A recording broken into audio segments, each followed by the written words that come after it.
Neglect, discrimination, and racism against Indigenous peoples contribute to transgenerational trauma and even death. We are in 2021, and there are still dozens of Indigenous communities without clean drinking water.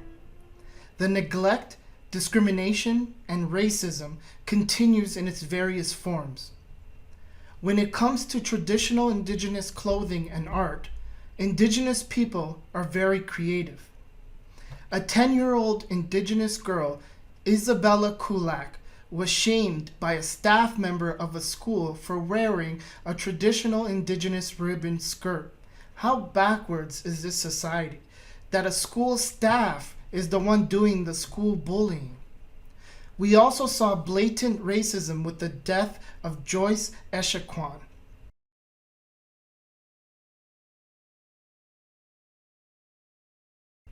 As she pleaded for help from her hospital bed and through her Facebook Live, we could hear the staff verbally assaulting her before her last breaths.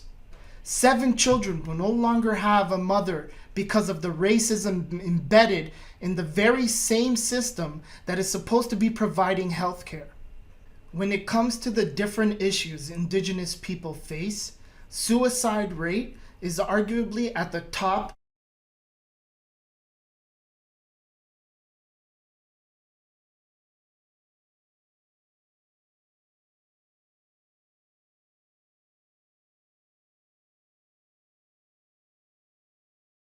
And Canada's suicide rates amongst Indigenous populations are very high.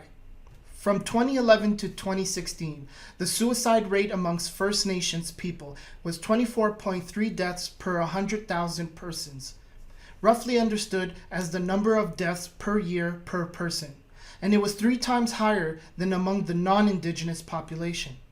In Manitoba, Chief Jennifer Bones said her community of 1,500 on-reserve members lost 9 people to suicide, and there were 22 suicide attempts in the past year alone. In the case of Devon Freeman, 16-year-old Devon Freeman's body was found on April 12, 2018. Why did this young man feel the need to take his life? Why did it take 6 months to find his body, which was less than 35 meters from Linwood Treatment Center?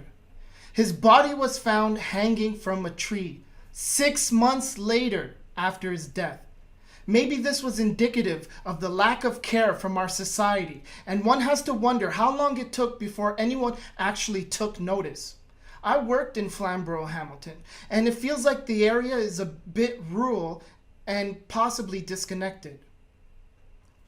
Are people that desensitized that we have normalized the suicide of neglected minority children? What is even more devastating is that this young person's suicide was not the first at this very same location and in the exact same manner. How many more children will we find hanging from a tree before people actually start to care? Shame on the staff and management at Linwood Treatment Center. Now we are seeing the neglect, discrimination, and racism towards Indigenous peoples unfold across the country with the discovery of thousands of unmarked graves. The whole idea of residential schools was cultural genocide. The objective was to strip the Indigenous identity from children and vanquish all that there was left of their cultural identity. Thousands of unmarked graves across Canada have been discovered. The staff members at the residential schools tried to bury the truth, but there is no grave deep enough that can hide the truth for eternity. The remains of thousands of children who were buried and who died mysteriously are now free and can receive some closure.